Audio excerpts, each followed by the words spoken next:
Bring Me the Horizon have essentially gone pop at this point. There's no going back to their old sound. Fans often complain about this with release after release after release. You'll get responses to their albums with "We want the old sound back. What happened to your old sound?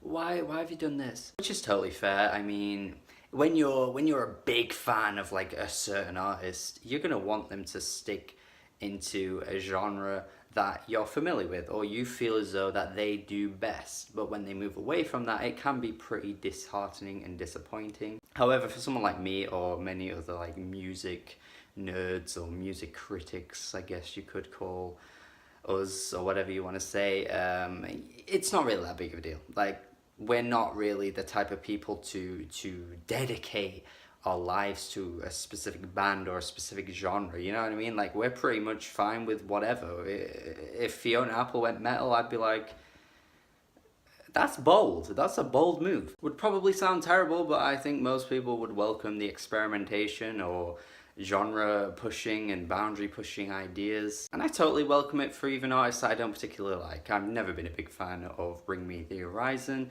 I mean, well, I say that, but when I was younger, I did bounce a few of their tracks around, to be honest, with my friends. There was some good tracks that I used to really like. Not so much anymore, but back then I was open to it. So yeah, Bring Me the Horizon want to change their sound. They want to add electronic elements to their music. Go for it. Does it sound good? No. They've literally become that band now, where it's like they once did one thing, now they've pushed away from the sound. You could even call it a sellout because they have gotten more popular since. They get radio airplay now, which is something they never got, you know, stuff like that. Sellout arenas. They have got huge, so any sort of taste of that success, they're just going to keep pushing and pushing and pushing in that direction. But honestly, I do not know how. This is one of the biggest bands in the UK right now. This is one of the biggest bands in my home country right now. Can anyone explain? I'll start with a positive. I think Mantra's fine. I first heard it and thought, nah, this is just nah. But actually, with more listens after listening to this album, I think it's actually a fairly decent track. I mean, probably because everything else that follows it is pretty bad. Maybe that's what it is, but actually as a standalone, radio-ready, friendly rock tune, I think it's fine. Definitely isn't something I'd ever play in my own like free time or whatever, but you know, if you turned on the radio, you wouldn't really be rushing to turn this off straight away if this was a song that came on. It's not really that bad. I do wonder why though, on the album track listing, this is the track that's like titled all in caps. I know it's not really something that you should be talking about when reviewing an album because it's just the track listing, but it really is quite interesting that this is in all caps and every other track is lowercase. I do wonder if that's got anything to do with the fact that it is a pretty standard rock tune, and everything else that they've put on this album kind of goes for a different direction. I don't know if that's anything relevant, but it does kind of catch my eyes a little bit. I'm just sort of wondering why is it like this. But we do go straight from there to a Grimes feature on Nihilist Blues. And this is where we start hitting technology levels of bad. And when I say technology, I mean Don Broco's album Technology. For anyone who was even, you know, around back when I reviewed that about a year ago, actually. It was about a year since it came out. It was about January, February time. I pretty much slammed the album. And what that album tried to do was like usher in like more heavier elements. They started going in for more like, you know, heavier rock elements, these chugging guitar riffs. But every time they did it, it just fell apart. Like, it fell apart for the reason being that they all just were not blended in properly. It was out of nowhere. There would literally just be for no reason screamed vocals that would jump in. And the reason why I'm saying that is, on this album, instead what you get is these random electronic moments that just kind of burst in out of nowhere, not really fitting in at all with the vibe or the sound of the tracks. Really awful sounding synth lines just break in every so often. It's not like it's like experimental off the wall and nothing kind of like makes sense. It's just they're throwing it in there just to appeal to like a wider demographic. It's so see-through what they're doing with this album. And it's not like it's on every track across the whole album. quite a lot of the tracks are just like heavier rock, well, heavier rock tunes. Um, but like every so often you'll just get these awful like synths that pop in on tracks like Sugar Honey Iced Tea, which has one of the worst choruses.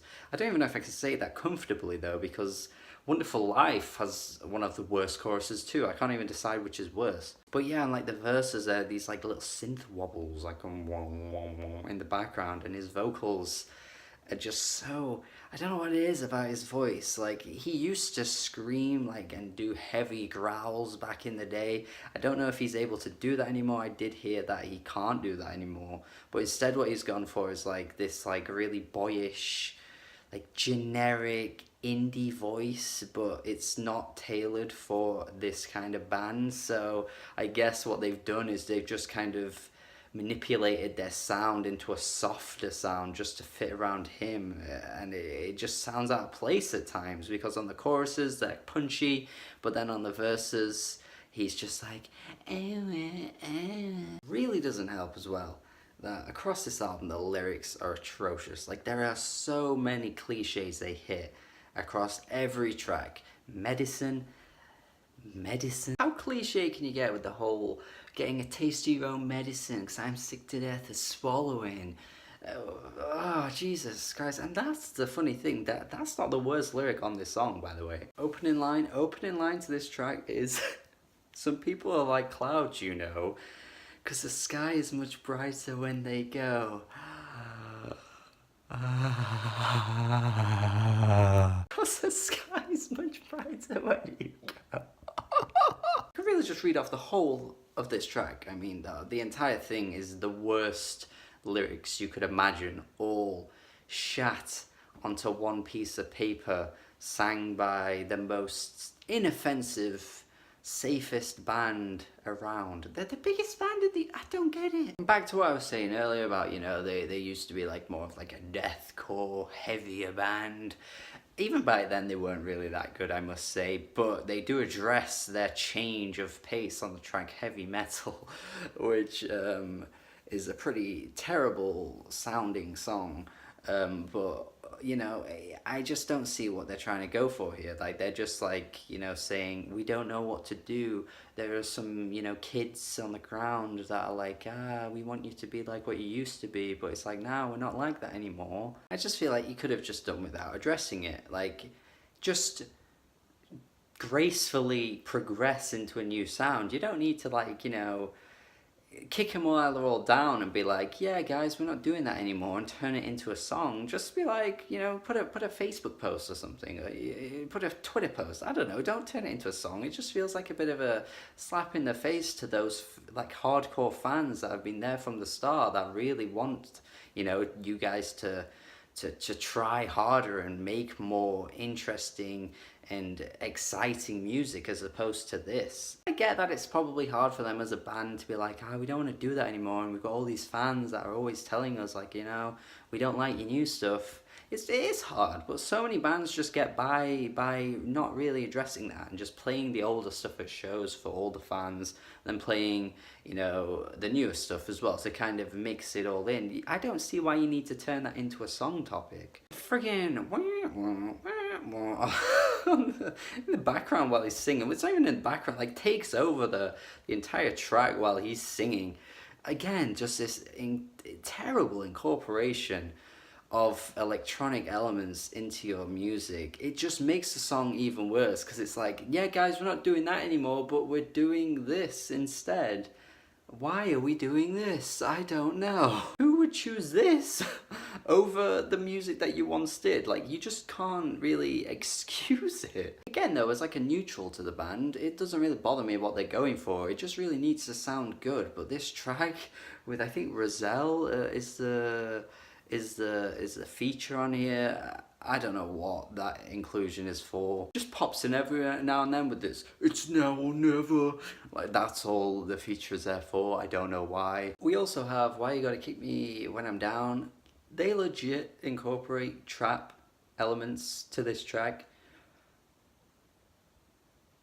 Really, really sounds terrible. Like, again, if they wanted to try this and incorporate it in a really, really interesting way, but they just don't. Like, they just don't. They also have this random as hell drum and bass interlude, ouch, which I don't really understand why that's there. And also, that sound is not utilized on any of the other tracks throughout the album. It's just on this random 2-minute track. No idea why it's there, no idea why they did it. They're really just saying to their fans at this point, yeah, we're not doing what you're asking us to do. Here is this, and you're gonna hate it. It feels like that's what they're doing. It's like the Prodigy featuring Burial on a random collaboration that no one ever expected, but it's like really bad and no one ever wanted it, and it should just never have happened, but it happened anyway. So yeah, with all these like really overblown choruses and pretty so-so singing for the most part. He can sing at times, but he really oversells his voice as well at times. It's really quite annoying on tracks like Mother Tongue. It just feels like a really overly forced like ballad type track that's not really quite a ballad, but it has this like soaring vocal like singing on the chorus. It just sounds really poor. And along with everything else I've already said, with the pretty terrible instrumentals, awful incorporations of different elements added in to make them sound really, really woeful. And then the lyrics as well, like that just completely kill off most of the tracks before they even get going. I mean, seriously, some of these lyrics are so poor. I've already mentioned some of them, but it doesn't really get better throughout the album. So yeah, really not a fan of this. I don't know who this is exactly for at this point. Maybe they're newer fans that are welcoming more of this, you know, change of pace. But, you know, I mean, I liked that last Enter Shikari album. They changed things up and went in a pretty cool direction, to be honest. So, whatever Bring Me the Horizon are doing, it's not very good. I'm gonna go 3 out of 10. This is really, really terrible to me. But let me know your thoughts if you listened to it and you thought anything better than I did. Subscribe if you haven't already. Hope you enjoyed this review. Have a good day. Goodbye.